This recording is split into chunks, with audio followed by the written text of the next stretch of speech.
Bueno, hola a todos y todas, es un gusto estar acá compartiendo con ustedes. Yo me llamo Alexandre Gedert, yo soy Head of Technology en ThoughtWorks Chile y seré su anfitrión en esta sala 2 del Ágiles 2021. Las personas son lo más preciado para esta comunidad y quienes formamos parte de la organización nos comprometemos a fomentar un ambiente acogedor, seguro y inclusivo, antes, durante y después de las charlas. Las sesiones de este evento serán grabadas. Ustedes pueden ver una señal que ya está grabando, de hecho. Entonces, si no quieren aparecer en la grabación, los sugiero que apaguen sus cámaras. ¿Okay? Y bueno, tenemos como invitada hoy a Rebecca Parsons. Ella trabaja como CTO, como Chief Technology Officer en ThoughtWorks.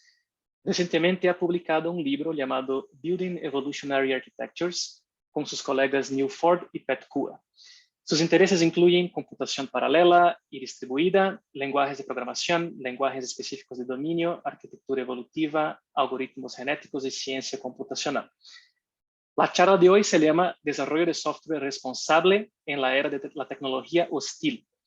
Y la idea es presentar el Responsible Tech Playbook, que se trata de un manual de estrategia para comenzar a crear tecnología responsable desde el principio y en cada etapa de un proyecto. La charla nos invita a reflexionar sobre nuestra responsabilidad a la hora de crear software y a discutir herramientas y técnicas para ayudar a los equipos a ser más inclusivos, conscientes de sus prejuicios, transparentes y mitigar las consecuencias negativas no deseadas. So I'm going to switch to English now, and without further ado, it is a pleasure to have you here, Rebecca, with us. Thank you very much, and the virtual stage is all yours.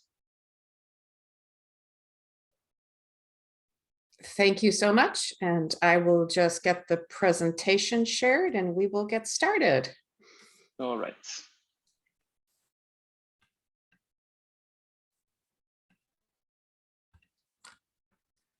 So as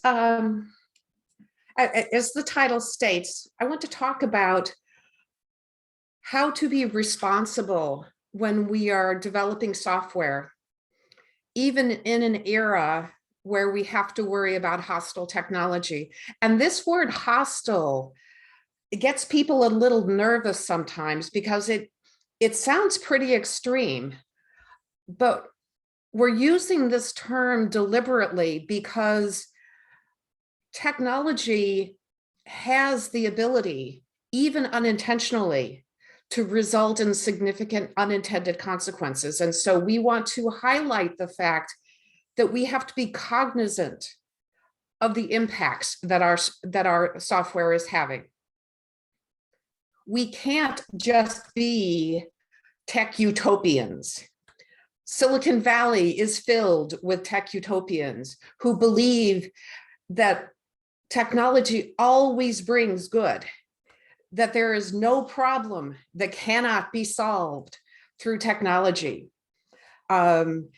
And their views is that really technology is going to bring about this state of utopia in the world, where the laws and governments and social systems benefit all citizens equally, and there's no scarcity, no suffering, and maybe we'll even cheat death and find immortality.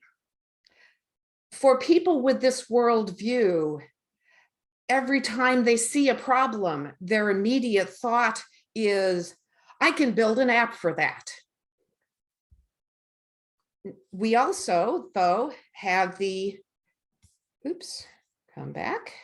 tech dystopians. And these people have a much darker view of the world. For tech dystopians, tech always brings problems. Look at all the pollution that we have. Look at the expanding social and economic inequality that we have in the world. Has tech eradicated poverty? Has tech eradicated diseases? We're still seeing species cease to exist. Extinctions are still happening. Climate change, the environment is collapsing around us.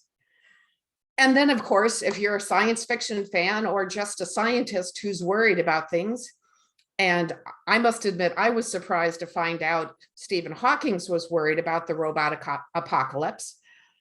But what happens when we lose control of our technology? I've always been a big science fiction fan. Isaac Asimov, years before we even contemplated the kinds of artificial intelligence and independent and autonomous robots we have today, came up with these robotic laws, which seem like they ought to do a pretty good job of protecting humanity. Don't harm humans, or by inaction allow them to be harmed. Obey orders from humans, unless that violates law 1. So Alexandre is not allowed to tell the robot to kill me, nor is he allowed to sit back and allow somebody else to do it. And then number 3, the robot should protect its own existence unless doing so violates law 1 or law 2. And it's this law 3 that kind of gives us a problem, because who knows what clever things these artificially intelligent systems will come up with and what ways they might figure out to game the system. We know how good humans are at gaming systems. What makes us believe that if we can possibly create systems that can learn, these systems actually can't learn to be smarter than us? And then there's a view of the tech pragmatist. And not surprisingly, this is where I find myself. Technology is not universally good, but it's not universally bad either. One of the things technological advances still need to deal with is we are human beings. And human beings have wonderful impulses for compassion and empathy and working together and helping one another. But human beings also have darker impulses that need to get ahead, that drive to conquer, that drive to win. And any systems, any technologies that we create as humans are going to reflect that ambiguity. We have to accept that technology brings good things and bad things, and some things that are just okay. The good. We've made enormous progress over the last several years in how to harness renewable energy. And when we look at the society that we've built, trying to say we're just going to ban outside sources of energy, well, that's just not going to happen. There's a lot of the quality of life that we have that is as a result of electricity.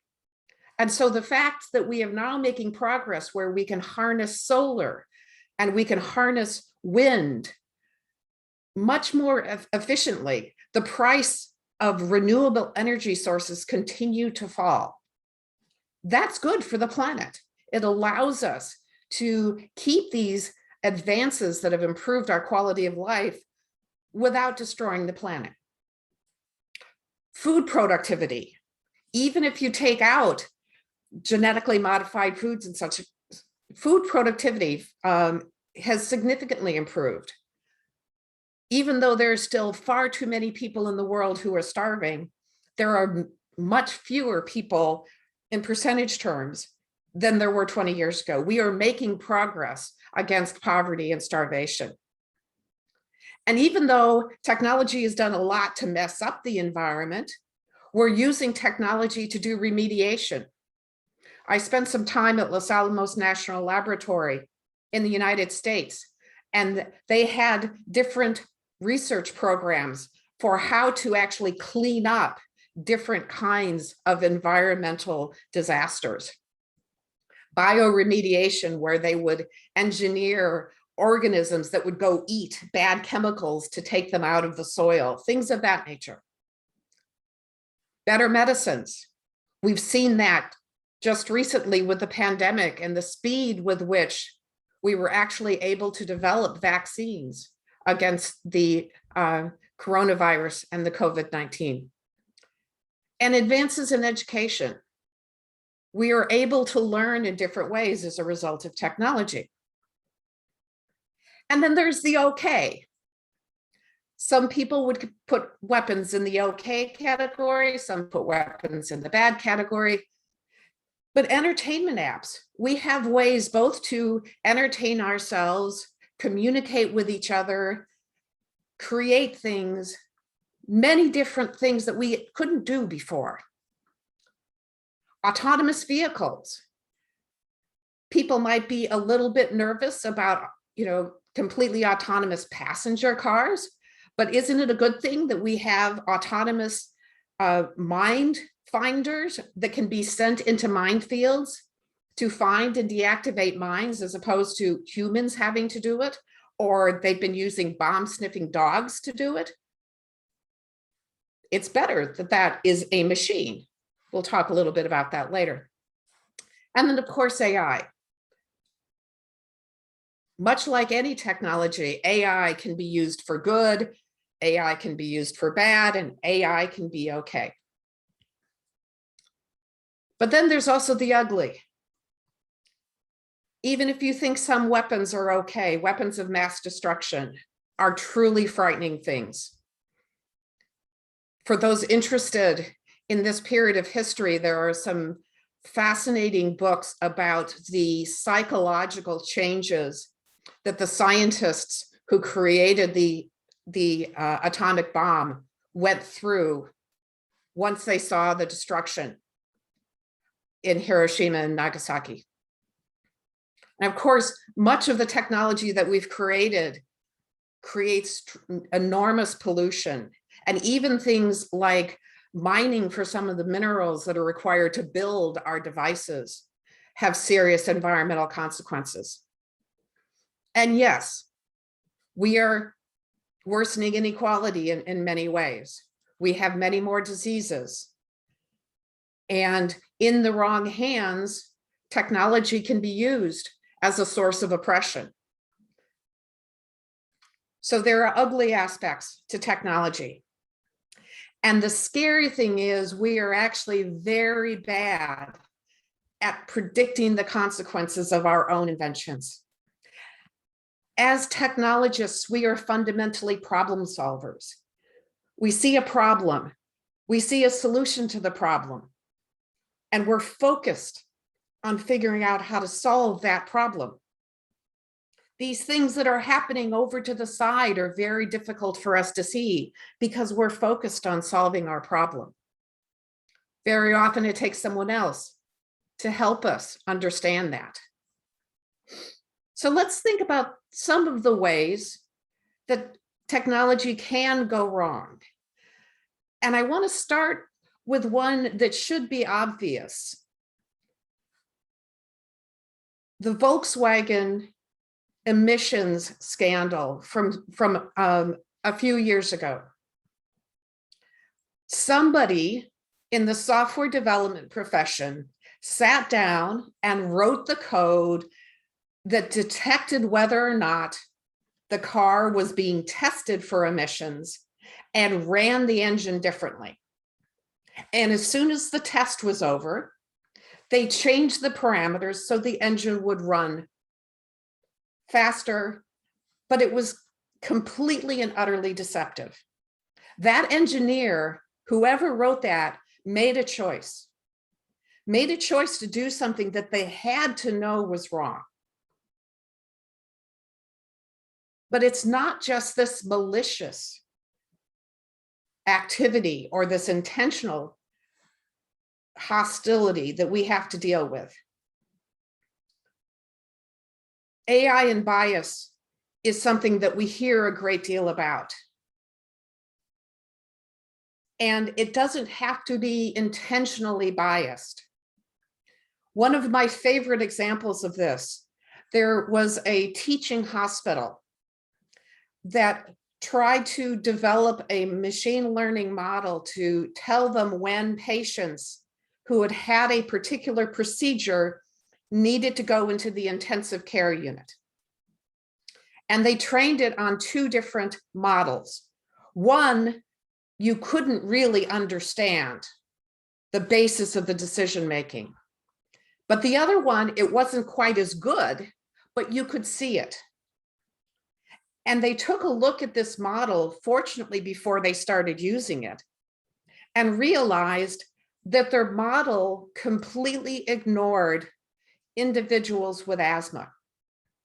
Their protocol in the past had always been asthmatics automatically go into the ICU. So the model had no data about people with asthma, and therefore being an asthmatic had nothing to do with the decision-making. But they didn't think about that. Their data set was biased, not because they were prejudiced against people with asthma, but because the system that created the data set had created a bias that they had forgotten about. Another thing that people don't realize necessarily when they think about algorithms, so many people say, well, it's an algorithm, it has to be objective. But that algorithm is attempting to optimize a goal, and that goal is being selected by the company. Facebook isn't trying to optimize your feed for your happiness. They're trying to optimize their feed for their revenue target.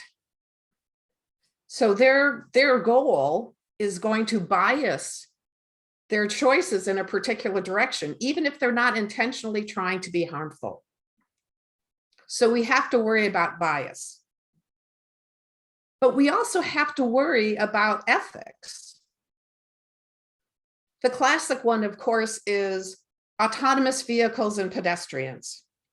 Should the autonomous vehicle hit the old person or the 5-year-old?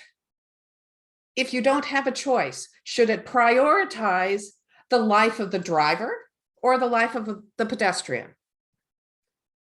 I'm not sure these are the kinds of questions I want some faceless developer somewhere making.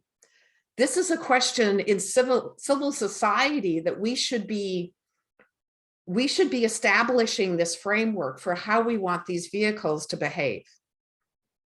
And let's go back to that mind-sweeping robot for a moment.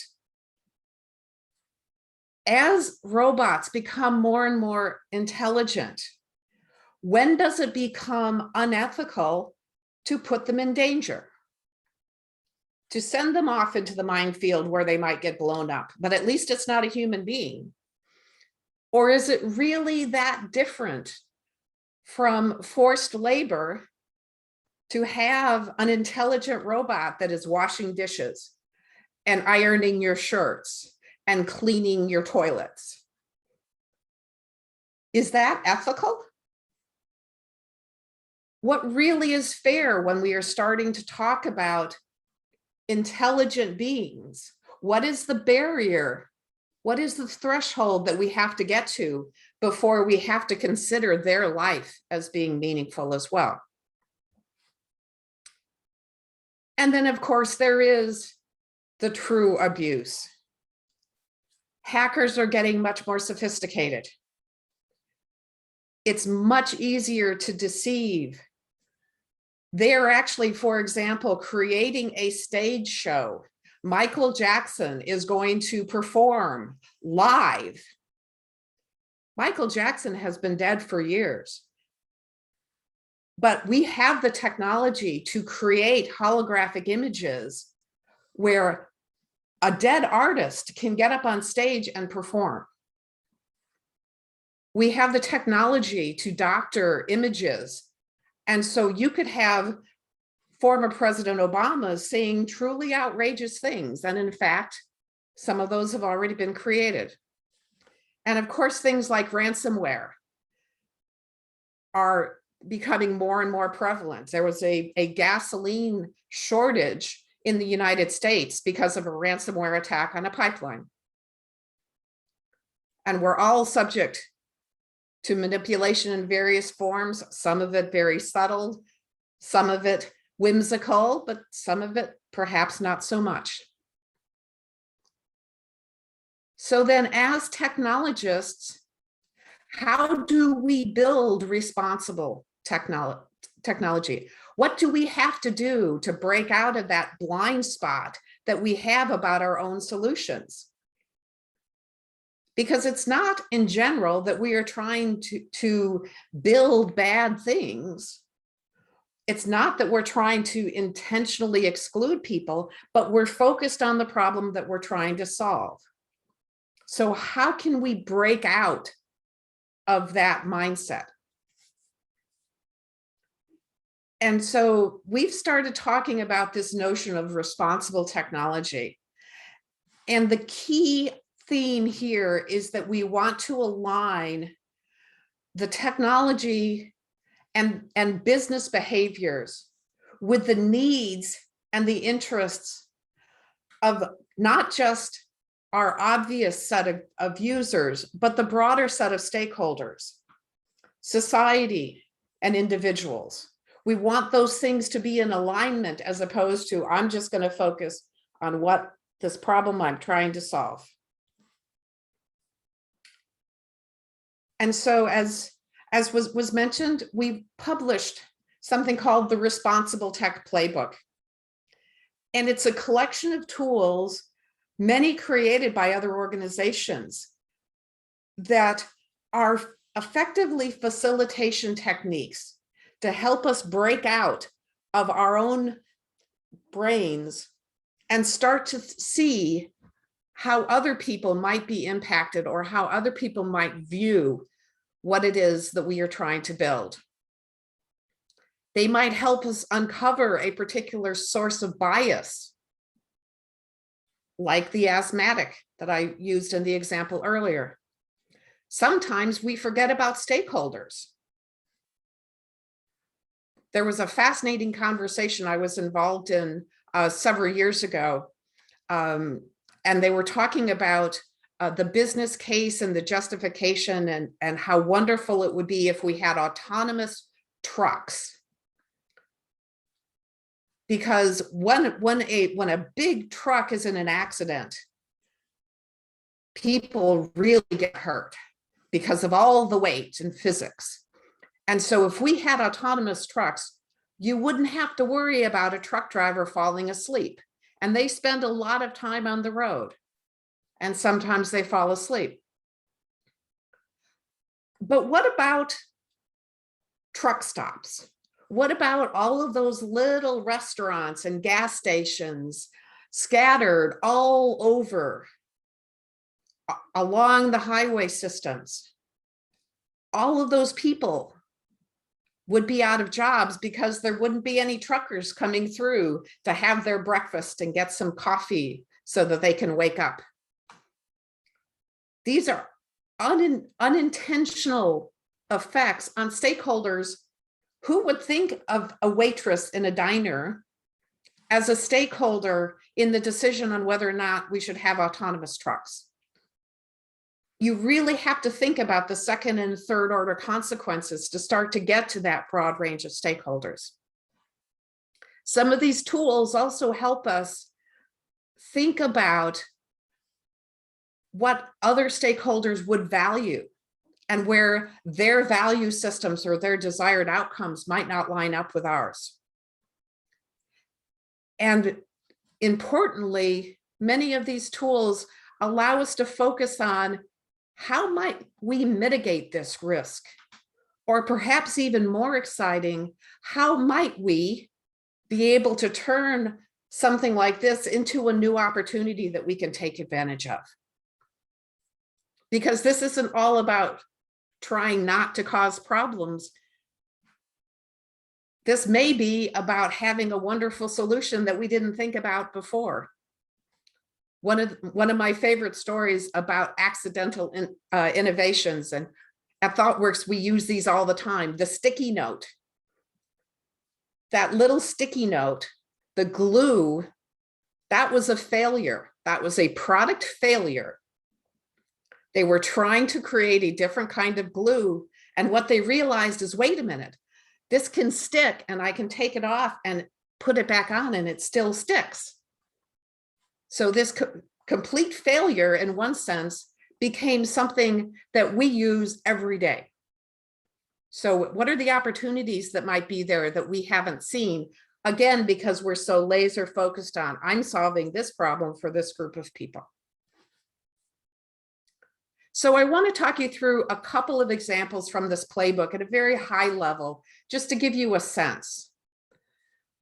Hopefully, you all are at least familiar with the concept of threat modeling in security, where you go through an exercise, and there are many different facilitation techniques for this, and you try to identify what are the things in my system that are at greatest risk, and what might the entry points be for someone to grab that asset that might be at risk. What are my different vectors? And then prioritize those. Well, we can use a similar kind of strategy, thought process, also to think about what other kind of threats might be out there.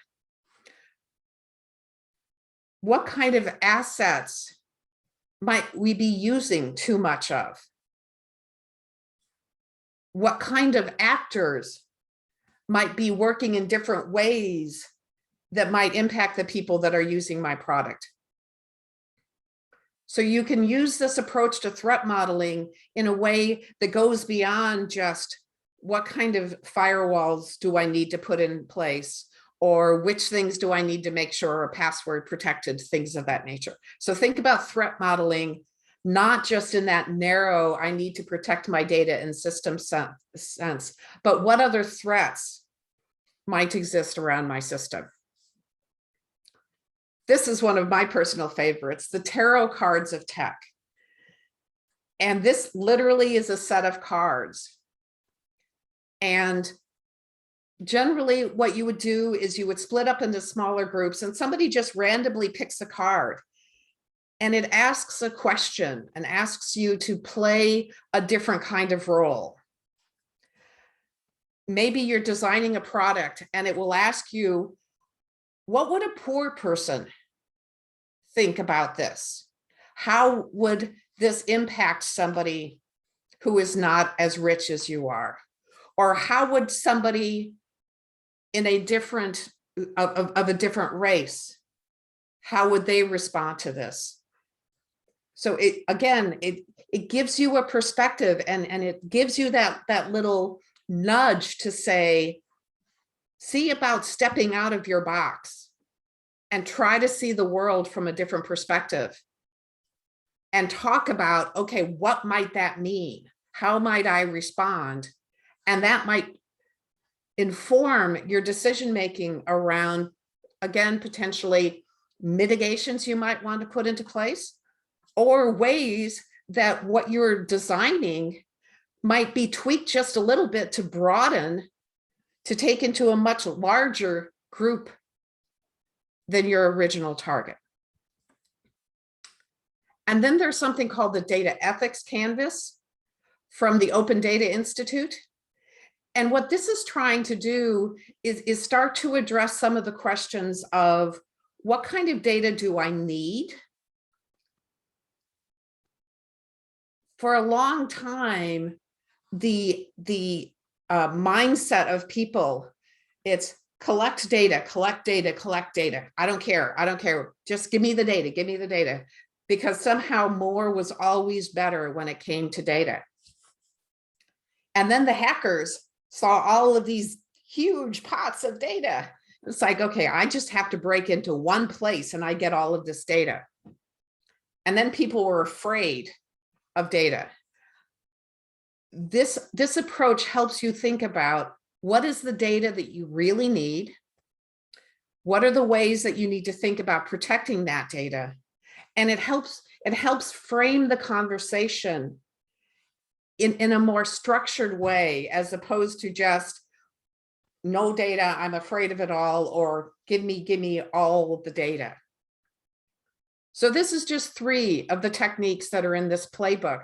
And I tried to give you kind of a sampling but they are all organized to explain to you what the facilitation technique is like, the amount of time that you would expect the particular exercise, what kind of outcomes you might expect. Maybe it's risk mitigation, maybe it's features, maybe it's just new perspectives.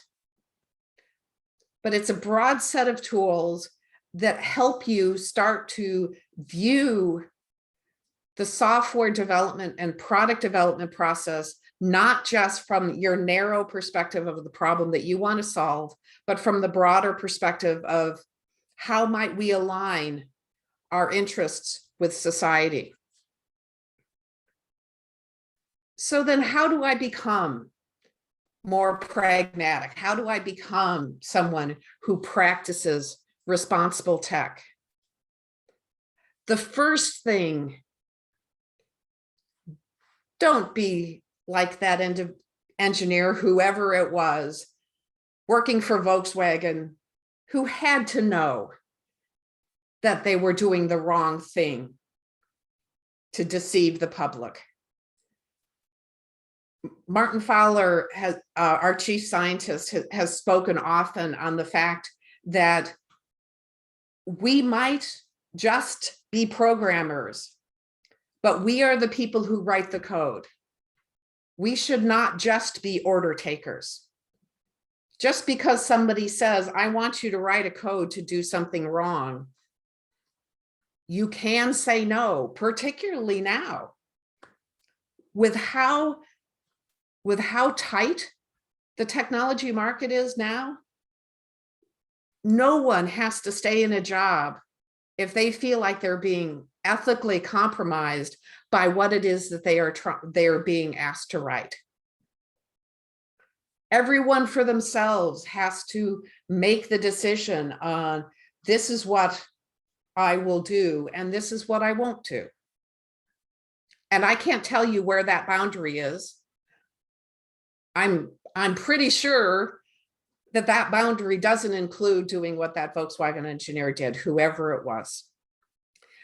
But then we have to move to the next step, and we have to acknowledge that regardless of how much we love our own creation, we are not necessarily the right people to understand what are the things that we're not intending.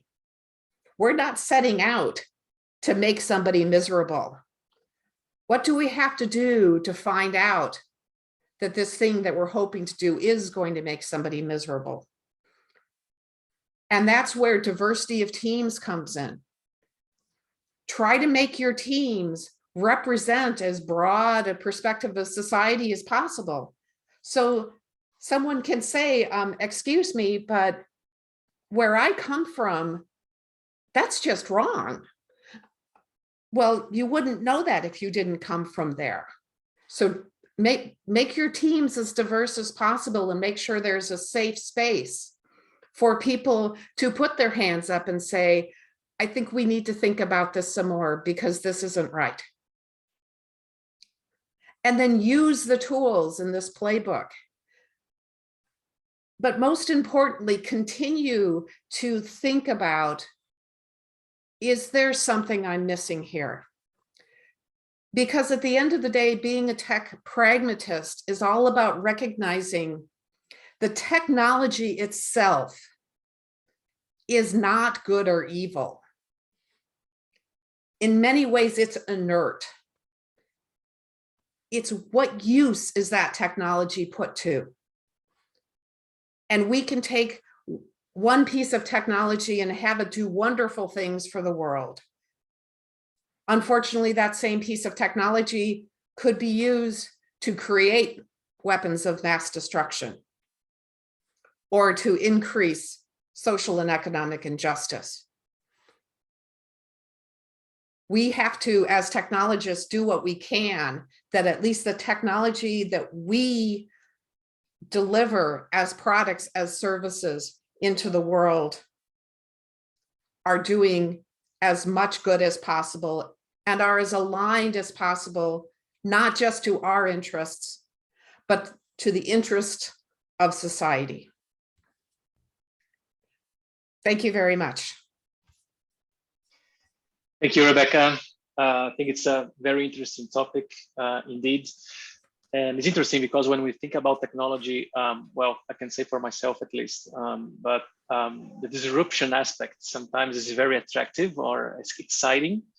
Yes. And usually for us technologists, we have this aspect, but I think it's easy not to think about unintended consequences, or I don't know, sometimes intended consequences that are not transparent or they're not ethical. So I think this is a very, very interesting reflection. And yes, I invite the audience also to download the Responsible Tech Playbook. You can find it in the ThoughtWorks website. I can leave the link here. So there is an ebook you can download, and this should help everybody to start having more tooling to start thinking about these ethical questions around software.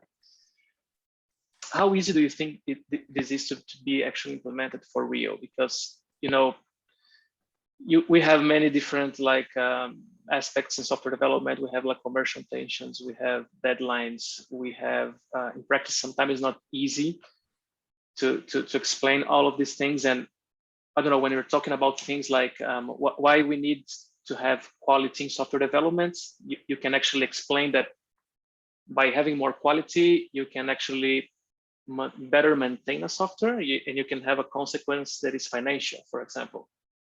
So how does it work here? Because ethical is something that depends on who you're talking to, right?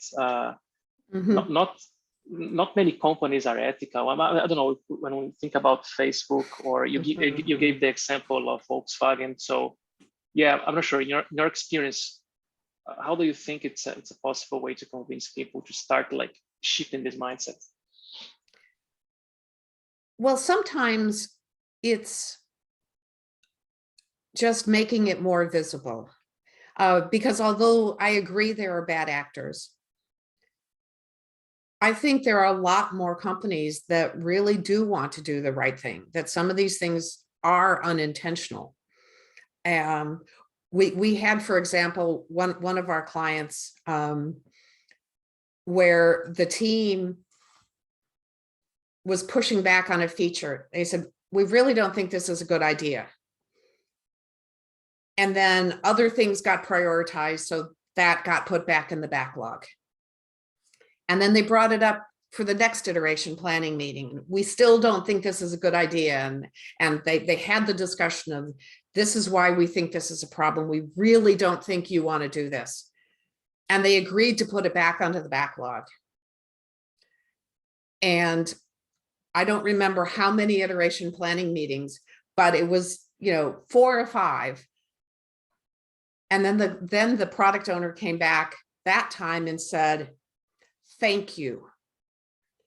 Thank you for pushing back, because I now understand why this was such a bad idea. I didn't understand it before, but now I understand why this is such a bad idea. And I want to thank you for telling me. And I think that's a lot more common than we might expect, where people really don't want to do the wrong thing. They just don't necessarily know that's what they're proposing. And the other point that you bring out, I think one of the things that we are looking at doing now that we've got this playbook together is, how do we push these activities into just our normal processes of discovery and building a backlog and building out acceptance criteria, so that we use these facilitation techniques along with the other discussions of market research and personas and all of those other things we do. And okay, well, let's bring in this exercise to get us to think a little differently. And so it's no longer, I'm going to bolt this responsible tech thing on the side, but it's an integral part of how we're developing software. And the more we can do that, the less we have to justify it, because it's how we do work. Of course we test things. Of course we do this. Well, of course we do this to try to understand if there are other stakeholder groups. You can also sometimes capture it and oh, by the way, here's another customer segment that you just haven't thought about yet. And think of all the increased sales you can have. So that's another way possibly to sell it. Yeah, it's interesting. I think it's about like creating awareness, and it's you have to really make a point and be persistent sometimes. And I also think that there are some areas, for example, as sustainability, for example, that because of climate changes and all these things, so it's more obvious to the people. So yeah, I think there's also a growing interest on things like responsible tech and ethical worries, no?